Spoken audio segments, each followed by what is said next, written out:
joined now by the chairman of the Presidential Committee on Fiscal Policy and Tax Reforms, Taiwo Oyedele. Good to see you and thanks for your time.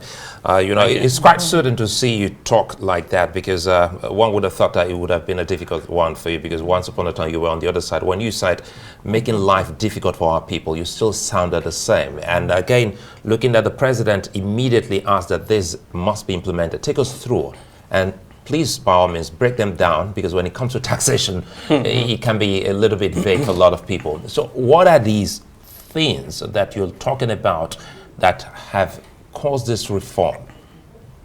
Yeah, thank you very much. Let me start by saying that this is much bigger than taxation. So tax is a small component of the work that we have been given to do for our country. So broadly, there are three pillars to the work. One is on fiscal governance, and that's really how do you manage your revenue, your finances, debts, borrowing, deficits, coordination between policy authorities, particularly fiscal and monetary authority, even sub-national coordination. So we've had some engagement with the governors, for example. We've had engagement with the Senate. So that pillar is on fiscal governance. I think the bigger part of it is the quality of spending. How do you spend the money that you generate? The second pillar is revenue transformation. That revenue transformation has one leg in tax and another leg that is bigger in non-tax.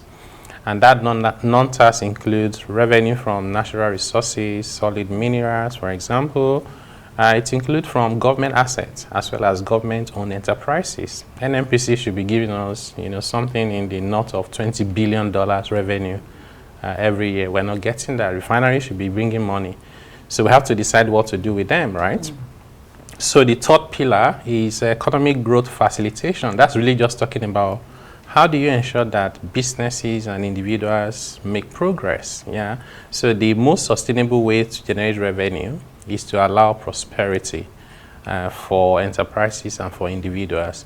So those we've broken down into work streams, and we have subcommittees dealing with we have 6 subcommittees. We have meetings every day, by the way.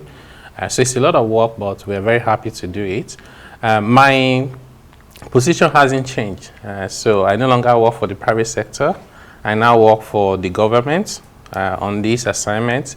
But I've always been the person who says, let's stand for Nigeria. So that's still the same, whatever I decide may be.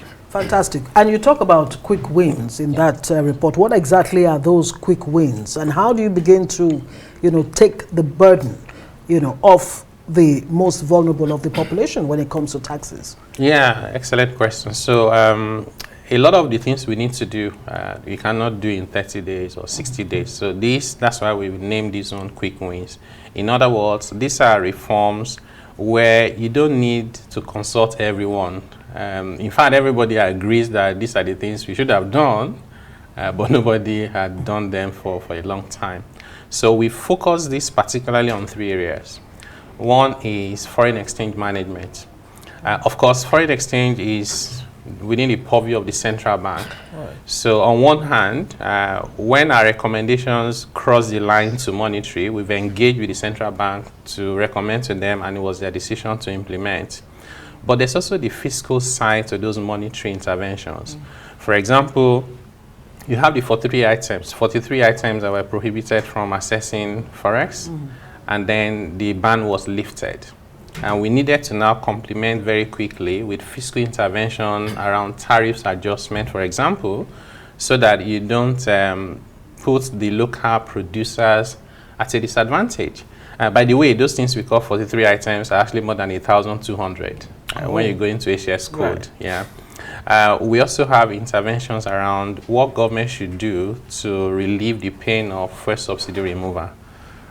Some of that are targeted at the private sector because sometimes, maybe not sometimes, most times, we tend to focus only on the public sector as if, all Nigerians are making sacrifices and then you take care of only the public sector workers. So that's not ideal. So our recommendation seeks to balance those interventions so that they can cut across. We also have recommendations around creating employment.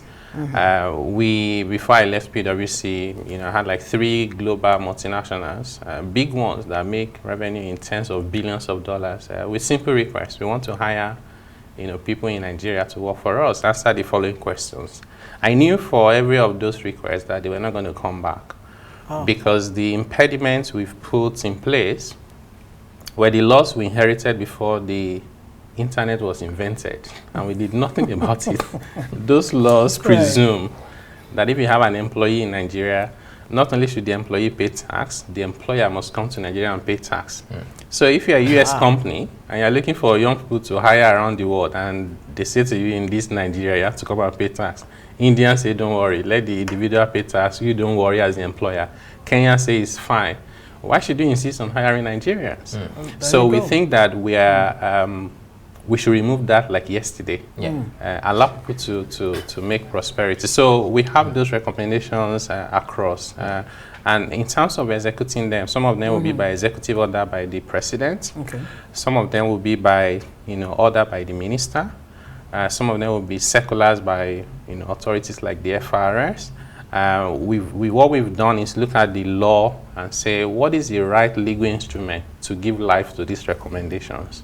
Well, it's good to think that you're speaking with subnational governments. Now we're talking about the state governments. One that really concerns almost every Nigerian is the multiple taxation. I don't know if that has come before your office on Nigerian roads.